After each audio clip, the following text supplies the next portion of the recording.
Welcome everyone, I'm Addamere and this is level 1-10 of Plants vs. Zombies Game of the Year Edition. This is the final day level and it is a conveyor belt level set to a very fast tempo soundtrack, and that fits because there is constantly something happening in this level. I'm not going to be doing any video editing to speed it up because the whole point of this kind of level is that there's something constantly happening. You can't really slow it down because the conveyor belt just keeps on coming. You've always got something to do.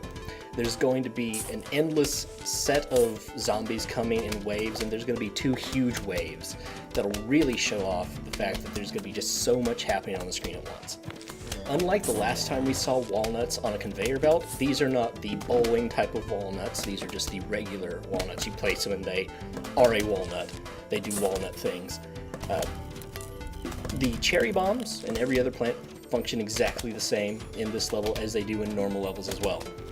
The big thing about this level that I find really enjoyable is that there's something constantly happening.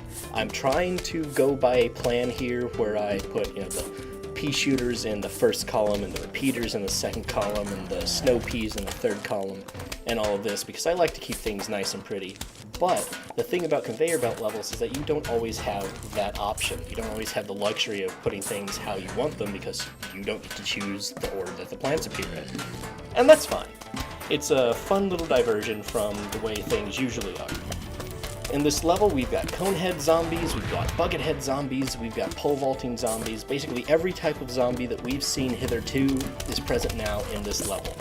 Also, every plant that we've gained access to, with the exception of the sunflower, which wouldn't do us any good, is also present in this level. So we're going to be seeing chompers later on. I'm going to save up a reserve of cherry bombs for later on in the level, but I'm going to be using a few of them as they come because I don't want the conveyor belt to get too backed up. That is actually a problem that I have when I look at these conveyor belt levels, is I'll get plants and I don't know exactly what I want to do with them. Because right now, look at that extra walnut that's on our conveyor belt. What am I going to do with that? I've already got a full column of walnuts. Should I start a second column of walnuts? Should I just keep it in case one of the walnuts dies? I don't know. And the same thing is true with, now I've got, 4 pea shooters in that one row there because I had a bunch of pea shooters show up and I didn't want to just have the conveyor belt be backed up. Didn't want to waste it. So the first huge wave of zombies comes, led by the pole vaulting zombie, as is become usual at this point. And I'm like, well, yeah, maybe I will go ahead and make a second column of walnuts, but I should also probably make liberal use of these cherry bombs that I've got. So the second column of walnuts, I figure I'll put them where I don't yet have chompers. I'm just assuming that I'm going to eventually get more chompers, and once I do that, I'll go ahead and fill in a full column of them. But for now, an extra walnut seems like a good defense where I don't have a chomper. As we get more and more plants, I'm going to be having to dig things up because, I've only got so many squares on the lawn where I can put any plants. Once we have the full column of snow peas finally, I feel like that's really the pivotal turning point in the level. It's the point where things seem really dynamic to me prior to that. And after it, everything slows down and becomes much more relaxing to watch, though not really any more relaxing to play because even once everything's slowed down, there's just so much happening on the screen at once. There's so many things that I could be doing.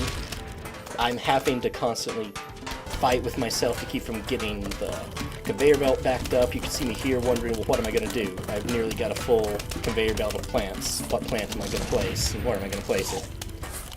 Happily, it eventually gives us some more chompers. I think I'm going to eventually put some pea shooters and potato mines, things I don't really care about all that much, in the very, very front column of the lawn. Just that way they'll act as a bit of a diversion.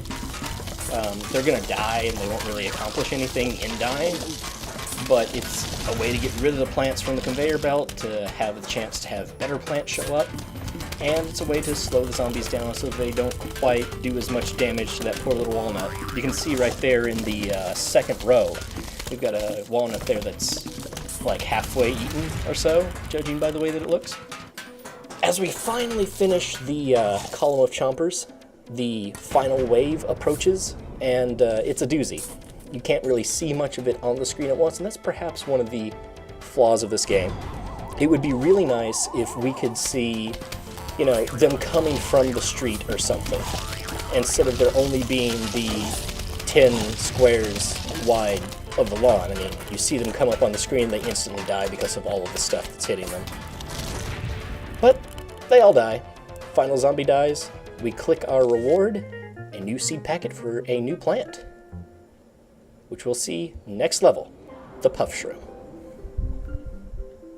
Hey guys, if you liked this video, feel free to subscribe to my channel. For the next video in the series, click the button on your right. To go straight to the playlist, click the button on your left. I'm Addamere, and as always, thanks for watching.